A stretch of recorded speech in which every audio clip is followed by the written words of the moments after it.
तो समस्या ये नहीं है, समस्या ये नहीं है कि भगवान हमारी रक्षा करने में समर्थ है या नहीं है। समस्या ये है हम भगवान के पास सुरक्षा के लिए जाते नहीं हैं, हम भगवान को गुहार नहीं लगाते, हम भगवान को पुकारते नहीं हैं। हम सोचते हैं कि हम अपने बल पर ही सब कुछ कर लेंगे। आप एक बार भगवान को पुकार के तो देखो, आप एक बार भगवान की शरण तो लो, आप एक बार भगवान को बोलो तो सही, तब अस्मि, मैं आपका नौकर हूँ, मैं आपका दास हूँ। फिर देखना भगवान आपकी रक्षा करेंगे। और भगवान भगवत गीता में वचन दे रहे हैं, मां शुचा, घबराओ मत, कोई डरने की बात नहीं है, घबराओ मत, मैं तुम्हारी रक्षा करूंगा। राखे कृष्णा मारे के, मारे कृष्णा राखे के। अगर भगवान रक्षा करेंगे कौन मार सकता है? अगर भगवान मारना चाहेंगे कौन माई का लाल बचा सकता है? संभव नहीं है ये। अगर हम भगवान की शरण ले लेंगे, अगर हम भगवान की शरण ले लेंगे तो कौन माई का लाल हमें मार सकता है? वो हमें प्रहलाद महाराज के उदाहरण से दिखाई दे रहा है। लेकिन हमारे शास्त्र हमें चेतावनी भी दे रहे हैं। हमारे शास्त्र कह रहे हैं कि अगर हम कृष्ण विमुख हो गए, अगर हम भगवान से विमुख हो गए,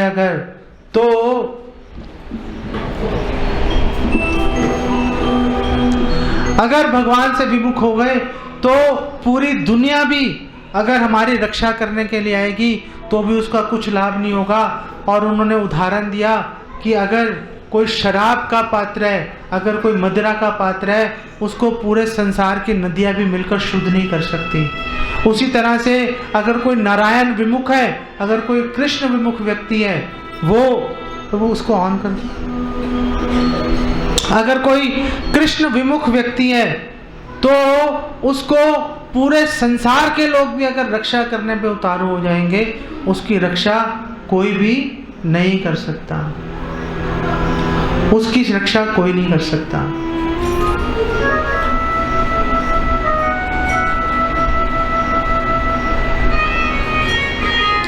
तो सवाल ये उठता है कि आखिर भगवान सच्चिदानंद है और हम भगवान के अंश हैं, तो हम भी तो सच्चिदानंद हुए, पिता के गुण पुत्र में आ ही जाते हैं। तो आखिर कैसे हम लोग कष्ट पा रहे हैं, क्यों हम दुख भोग रहे हैं? तो शुकदेव गोस्वामी ने इसका उत्तर दिया श्रीमद् भागवतम में। शुकदेव गोस्वामी ने बोला कि प्रकृति के संग के कारण, जो प्रकृति के 3 गुण हैं, रजोगुण, तमोगुण, सतोगुण, इन 3 गुणों के संग के कारण जीव विपरीत अवस्था को प्राप्त हो जाता है। ये 3 गुण ऐसे हैं कि व्यक्ति को अनादिकाल से दुखों के सागर में झोंक रखा है। कभी डूब रहे हैं, कभी निकल रहे हैं, कभी डूब रहे हैं, कभी निकल रहे हैं। भक्ति विनोद ठाकुर इसकी बात करते हैं, खाचे हाबू डूबू भाई, कि कभी डूब रहे हैं, कभी निकल रहे हैं, कभी डूब रहे हैं, कभी निकल रहे हैं। बड़ी विषम परिस्थिति है, बड़ी विषम परिस्थिति है। भगवान कृष्ण भगवत गीता में कह रहे हैं, कारणम गुण संगस्य सद असद योनि जन्मसु, कि क्योंकि जीव प्रकृति के गुणों का संग कर रहा है, क्योंकि जीव प्रकृति के गुणों का संग कर रहा है, इसीलिए सद असद योनि में, कभी अच्छी योनि में, कभी बुरी योनि में बार बार जन्म लिए जा रहा है। वो क्यों जन्म ले रहा है? क्योंकि प्रकृति के गुणों का संग कर रहा है वो, और कुछ कारण नहीं है, और कुछ कारण नहीं है। तो कैसे वो प्रकृति के इस गुणों से बाहर निकल सकता है? कैसे बाहर निकलेगा? तो शुकदेव गोस्वामी कह रहे हैं कि ये जो अवस्था है, सद असद योनि जन्मसु, अच्छी बुरी योनियों में जन्म लेने की जो विषम परिस्थिति है, ये अवस्था भगवत संग द्वारा तुरंत नष्ट हो जाती है। भगवत संग का मतलब ये नहीं है कि दौड़ के भगवान कृष्ण की गोदी में चढ़ जाओ। भगवत संग का मतलब है वैष्णवों का संग करना। और वैष्णवों का संग किस प्रकार करना है, हम उसकी चर्चा पहले से कर चुके हैं। ये भक्ति की महिमा है, ये भक्ति की महिमा है। वैष्णव का संग करना ये भक्ति है। और अगर किसी ने भक्ति कर ली, अगर किसी ने एक बार भी भगवान कृष्ण के चरण कमलों का अपने मन में ध्यान कर लिया, चाहे मन में अभी भी भौतिक इच्छाएं बाकी हैं, ये और किसी की बात नहीं हो रही, ये आपकी और मेरी बात हो रही है। आपके और मेरे मन में करोड़ों भौतिक इच्छाएं हैं। भगवान शुकदेव गोस्वामी साधु महात्मा हमें सांत्वना दे रहे हैं, हमें आश्वासन दे रहे हैं। वो बोल रहे हैं कोई बात नहीं, आपके हृदय में भौतिक इच्छाएं हैं, भौतिक इच्छाओं को अपना काम करने दो, आप अपना काम करो।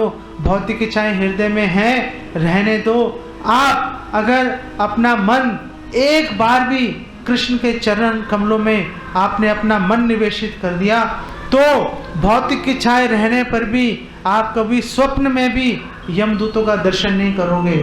क्यों? क्योंकि ऐसे व्यक्तियों ने प्रायश्चित का सर्वोत्तम उपाय स्वीकार किया है। प्रायश्चित का सर्वोत्तम उपाय भगवान के दिव्य नामों की शरण लेना है, वैष्णव की शरण लेना है, भगवान के नाम रूप गुण लीला उसकी शरण लेना है। तो जब शुकदेव गोस्वामी ने ये बात बोली तो परीक्षित महाराज के मन में शंका उत्पन्न हो गई। परीक्षित महाराज ने बोला ऐसे कैसे हो सकता है कि सिर्फ भगवान का नाम लेने भर से व्यक्ति बड़े से बड़े पाप कार्यों से मुक्त हो जाएगा, ऐसा कैसे संभव है? तो परीक्षित महाराज ने शुकदेव गोस्वामी से प्रमाण मांग लिया। क्या प्रमाण दीजिए? तो प्रमाण देने के लिए, इस बात का प्रमाण देने के लिए अब शुकदेव गोस्वामी परीक्षित महाराज को अजामिल की कथा सुना रहे हैं। अब शुकदेव गोस्वामी ने अजामिल की कथा सुनानी शुरू की। शुकदेव गोस्वामी ने बोला कि देखो, एक व्यक्ति था, एक ब्राह्मण कुल में जन्मा एक व्यक्ति था, बहुत ही संस्कारी व्यक्ति था, माँ बाप का, गुरु का आज्ञाकारी था। एक बार वो जंगल में यज्ञ के लिए सामग्री लेने गया तो वहां पे उसने एक शूद्र व्यक्ति और एक शूद्र स्त्री को आपस में आलिंगन करते हुए देख लिया।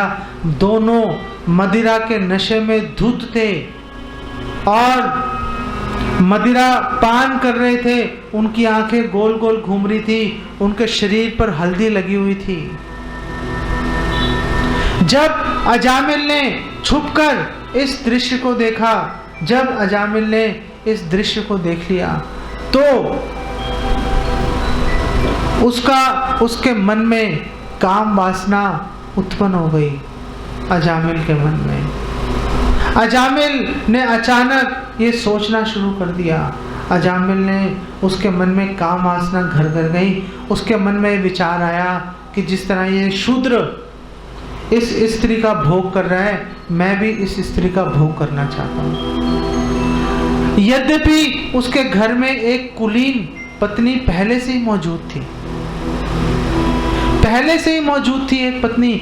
व्यभिचार इतनी खराब बात है और कुछ तर्क भी दिखाई नहीं देता व्यभिचार के अंदर। व्यभिचार तो ऐसा कर्म है कि समझ में नहीं आ रहा कि व्यक्ति कर क्यों रहा है। अगर कोई व्यक्ति पर स्त्री या कोई स्त्री पर पुरुष का संग कर रही है, समझ नहीं आ रहा कि क्यों कर रहे हैं। हमारे शास्त्रों में एक प्रसंग आता है कि एक बहुत ही कुलीन स्त्री थी, बहुत ही कुलीन स्त्री, लेकिन उसका पति कुष्ठ रोग से पीड़ित था।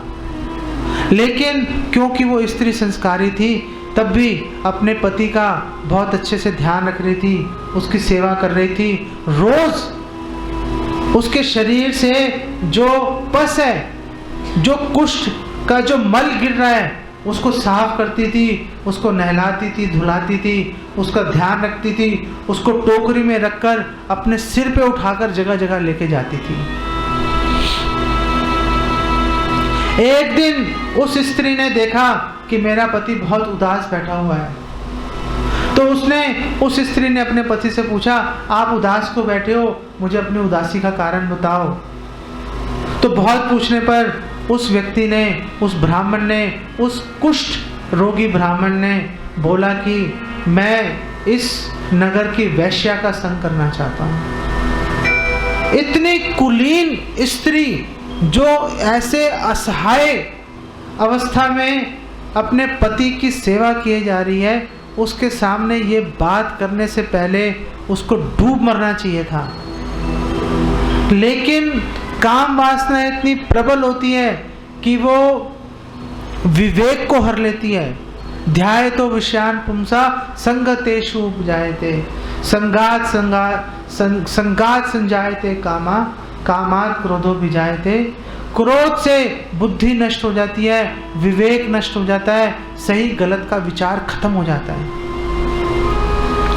तो उस स्त्री ने बोला, आप चिंता मत कीजिए स्वामी, मैं कुछ ना कुछ इसका उपाय करती हूँ। तो वो स्त्री, आप सोचो कि कौन स्त्री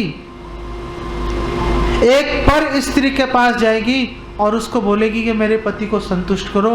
ये इतनी कुलीन स्त्री थी, इतनी पतिव्रता स्त्री थी कि इसने जाकर उस वैश्या के पास पहुंच गई और उस वैश्या को बोला कि आप मुझे अपने घर पर दासी रख लीजिए। वैश्या ने बोला, मुझे नहीं चाहिए दासी, तुम चली जाओ यहाँ से। तो उसने बोला, मुझे आपसे कुछ वेतन नहीं चाहिए, मैं अवैतनिक रूप से आपकी सेवा करने की इच्छा कर रही हूँ। वो वैश्या के बार बार मना करने पर भी वो स्त्री उस वैश्या की सेवा करती रही और इतने मनोयोग से सेवा की, वो वैश्या का हृदय पिघल गया। वैश्या ने बोला कि मांग ले, तू क्या चाहती है मेरे से, मेरे पास हीरे जवाहरात के भंडार हैं, तू जो चाहेगी मैं तुझे दे दूंगी। तो स्त्री ने बोला कि आप एक शाम मेरे पति के साथ व्यतीत कीजिए, मेरी बस ऐसी इच्छा है। वो इतनी आश्चर्यचकित हो गई वो वैश्या, उसने उसकी प्रार्थना स्वीकार कर ली। अगले दिन वो स्त्री अपने पति को टोकरी में रखकर अपने सिर पर उठाकर उस वैश्या के घर में छोड़ के आ गई। अब आप उस वैश्या की महानता देखो। वो वैश्या ने जब उसको, ब्राह्मण को बिठाया, उस व्यक्ति को, उसके सामने 2 थालियां उसने भोजन की रख दी। एक थाली कांसे की थी और एक थाली सोने की थी। दोनों में भोजन वही भोजन था, वही रोटी, वही चावल, वही सब्जी, वही भात, वही दाल। तो उस वैश्या ने उसको बोला कि मेरी एक प्रार्थना है कि एक ग्रास तुम एक थाली से खाना और दूसरा ग्रास दूसरी थाली से खाना। तो उस ब्राह्मण ने बोला, तुम्हारा दिमाग खराब हो गया है, दोनों में क्या फर्क है। उसने बोला, नहीं, खाओ तो सही, देखो क्या होता है, मेरी प्रार्थना को स्वीकार तो करो, एक बार खा के तो देखो। तो उस ब्राह्मण ने पहले कांसे की थाली से भोजन किया, एक ग्रास तोड़ा और खाया, फिर दूसरा ग्रास उसने सोने की थाली से तोड़ा और खाया। तो वैश्या ने बोला, मुझे बताओ तुम्हें कैसा लगा, कुछ इसमें तुम्हें अंतर दिखाई दिया। वो ब्राह्मण ने बोला कि तुम वैश्या तो बहुत सुंदर हो, लेकिन तुम्हारा दिमाग खराब है, तुम्हें अकल नहीं है। थाली बदलने से भोजन के स्वाद में थोड़े ना बदलाव आ जाता है। तो वैश्या ने बोला, दिमाग मेरा खराब नहीं है, दिमाग तुम्हारा खराब है। थाली बदलने से भोजन के स्वाद में फर्क नहीं आता, वही स्वाद है। मेरे पास तुम क्या करने आए हो, मुझे इस बात का जवाब दो। जैसे उस वैश्या ने ये बात बोली, वो ब्राह्मण बहुत ही लज्जित हो गया, बहुत शर्मिंदा हो गया और तुरंत अपनी पत्नी को बुलाकर वहां से चला गया। तो इसलिए मैं कह रहा हूं, ये जो व्यभिचार है, लोग व्यभिचार करते क्यों हैं, ये बात आज तक मेरी समझ में नहीं आई। एक कांसे की थाली मान लिया, एक सोने की थाली मान लिया, भोजन का स्वाद तो वही है। तो क्यों अपना धर्म भ्रष्ट करना है, क्यों हम अपने आप को पाप कार्यों में लिप्त करें, उसी स्वाद का, उसी भोजन का आस्वादन करने के लिए। उसका क्या लाभ है? लेकिन जब काम वासना शिकार होती है सिर पर, जब काम वासना हमारे सिर पर आकर बैठ जाती है, जैसे मैंने पहले बताया, उस समय विवेक नष्ट हो जाता है। क्या सही है, क्या गलत है, उसका निर्णय करने की क्षमता लुप्त हो जाती है। उसको निर्णय करने की क्षमता हमारी खत्म हो जाती है। वही हाल जो है अजामिल का भी हुआ। अब यहाँ पर बड़ी महत्वपूर्ण घटना हुई है, एक बहुत महत्वपूर्ण घटना हो गई यहाँ पर। अब क्या हुआ कि ऐसा नहीं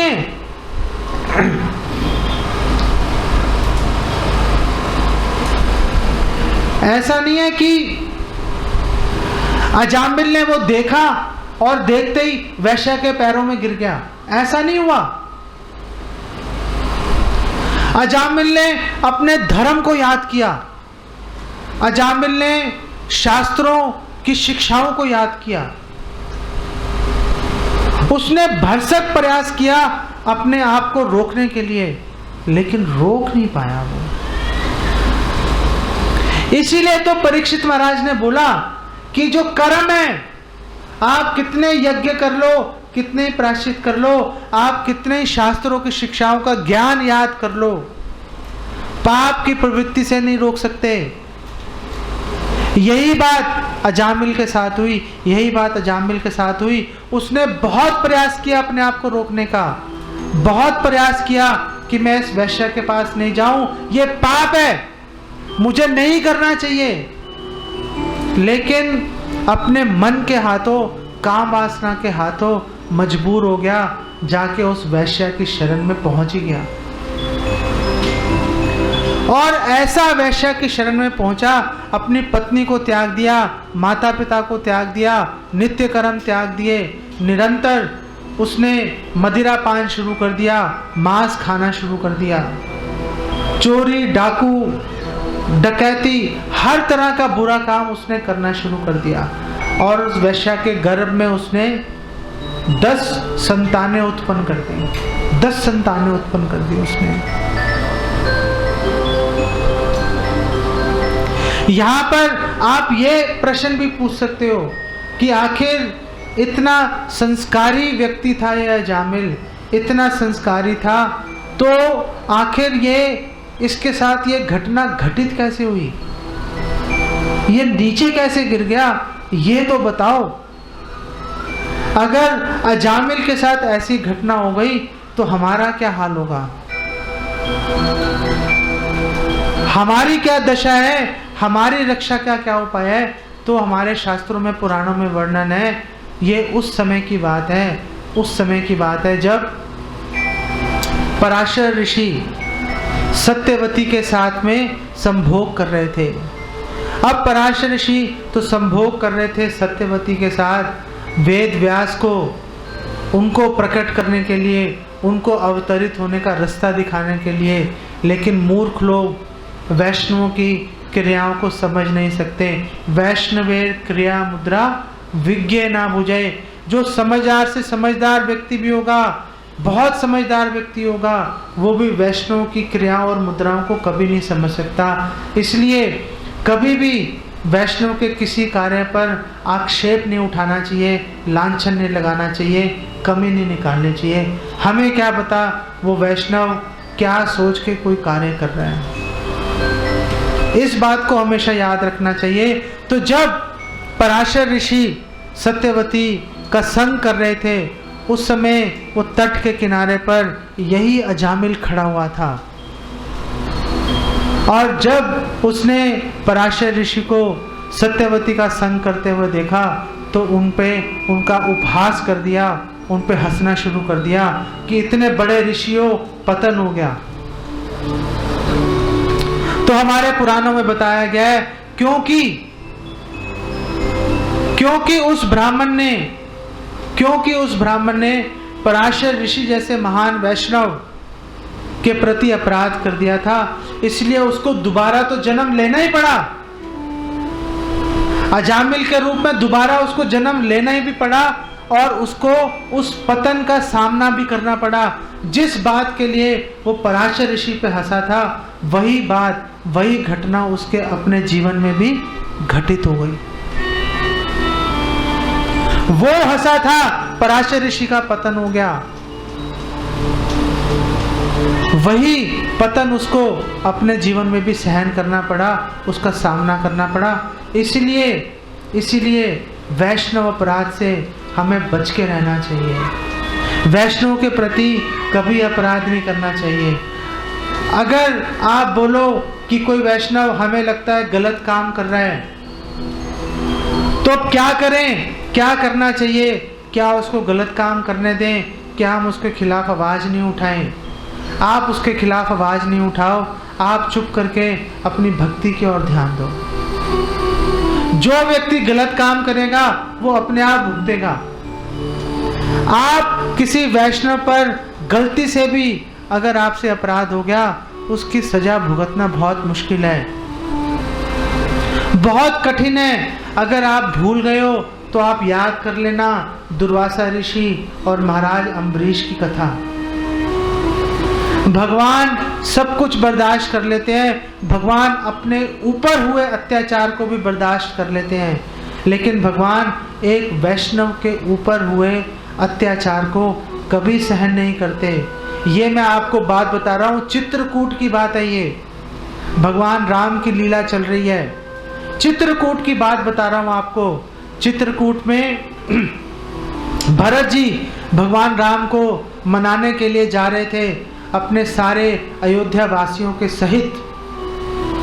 पूरा संसार गदगद था इस बात से कि भरत जी कितने महान हैं, वो जा रहे हैं उनको मनाने के लिए। सिर्फ एक ही व्यक्ति परेशान था, वो थे इंद्र। इंद्र बहुत दुखी था। इंद्र ने बोला कि अगर ये भरत, इतना प्रेम है इसके हृदय में भगवान राम के प्रति, अगर इसने भगवान राम को मना लिया वापस आने के लिए, तो रावण का वध कौन करेगा? अगर रावण का वध नहीं हुआ तो मेरा क्या होगा? मैं स्वर्ग लोक को कैसे निष्कंटक भोग सकता हूँ? रावण के रहते हुए मुझ में शक्ति नहीं है रावण का सामना करने के लिए।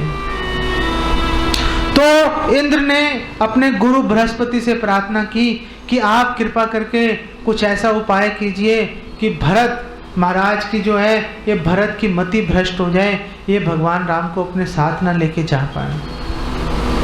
तो उस समय बृहस्पति जी ने उसको बोला, इंद्र को, तुम्हारा दिमाग खराब हो गया है, तुमने कुचाल चल के, तुमने कुछ भी उल्टा सीधी तुमने उपाय करके भगवान राम को तो तुमने वनवास में भेज दिया, क्योंकि तुमने भगवान राम पे सीधा हमला कर दिया था।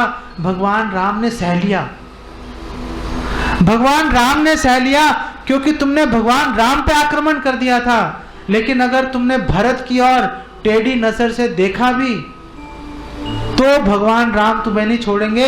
याद कर लेना दुर्वासा ऋषि के साथ क्या हुआ था जब उन्होंने महाराज अम्बरीश को नुकसान पहुंचाने की कोशिश की थी, प्रयास किया था। तो ये सुनकर इंद्र थर-थर कांपना शुरू हो गया। उस समय इंद्र मन में प्रार्थना ही करता रहा कि हे भगवान, किसी तरह से ऐसी मेरी सहायता करो कि भगवान राम जो हैं वो जिस कार्य को संपन्न करने के लिए आए हैं उससे डिग नहीं जाएं, उससे विचलित नहीं हो जाएं भरत के प्रेम को देखकर। तो कहने का मतलब ये है कि भगवान अपने ऊपर हुए आक्रमण को सह लेते हैं, अपने भक्त के ऊपर हुए आक्रमण को कभी नहीं सहते भगवान। तो क्योंकि अजामिल ने पूर्व जन्म में भगवान के भक्त के ऊपर उपहास किया था, इसलिए उसको ये सजा भुगतनी पड़ी, उसको इस कठिन विषम परिस्थिति का उसको सामना करना पड़ा उसको। अब जब वो सामना कर रहा था, अब उसकी मृत्यु का समय पास आ गया, अब उसके मरने का समय निकट आ गया। अब उसके प्राण निकलने वाले थे। 88 वर्ष की उसकी आयु हो गई थी। पास ही उसका छोटा बच्चा बालक, उसका नाम नारायण रखा था, वो खेल रहा था। तो जब यमदूत आए उसके प्राण हरने के लिए, उसके प्राण निकालने के लिए, तो आप सबको पता है अजामिल ने जोर जोर से, और तो कोई पास था नहीं, अजामिल ने जोर जोर से अपने उस छोटे बालक को ही पुकारना शुरू कर दिया, नारायण नारायण मेरी रक्षा करो, मुझे बचाओ। और जैसे ही अजामिल ने नारायण शब्द पुकारा, वैसे ही वहां पर 4 विष्णुदूत आ गए और उन्होंने यमदूतों को अजामिल को ले जाने से मना कर दिया। अब यहाँ पर मैं आपसे कई विषयों पर यहाँ पर चर्चा करना चाहता हूँ। अब मैं आपको यहाँ पर बताना चाहता हूँ, आपसे बात करना चाहता हूँ कि आखिर ऐसा हुआ तो हुआ कैसे।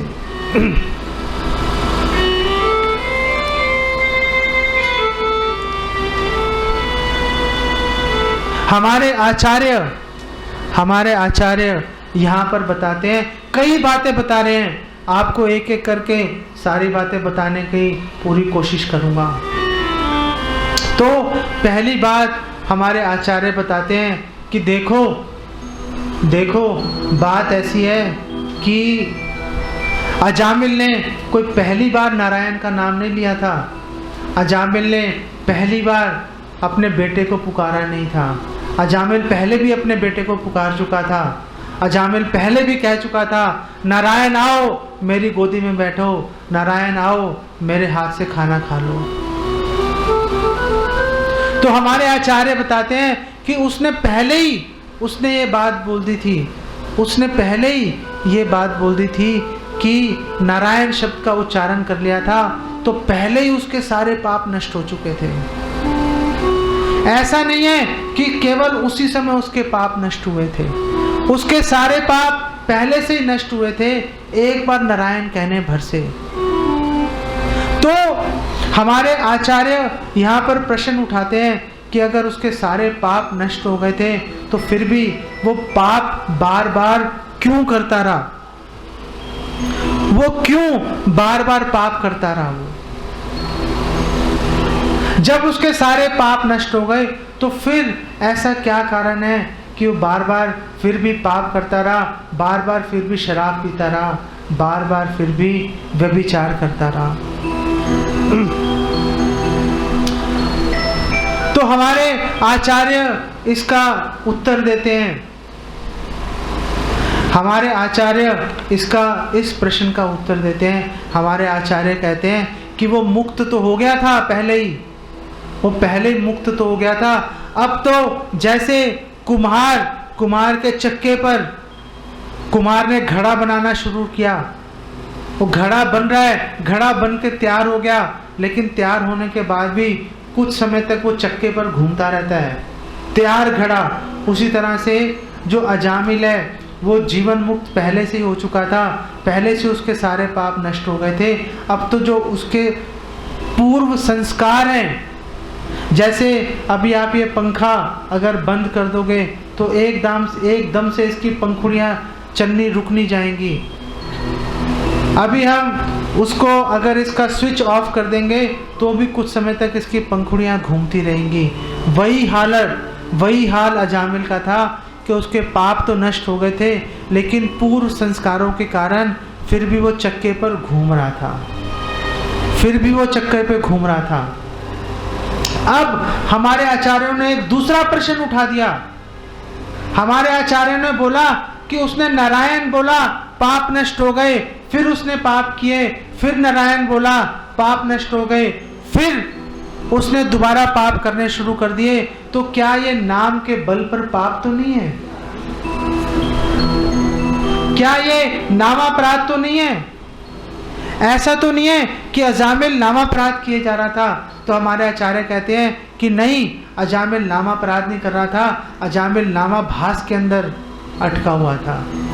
अजामिल अलक्षित रूप से, संकेत रूप से अजामिल भगवान का नाम ले रहा था। अजामिल ये सोच के नारायण नहीं बोल रहा था कि मेरे पाप को काट देंगे भगवान। अजामिल तो संकेत के रूप में भगवान का नाम लिए जा रहा था।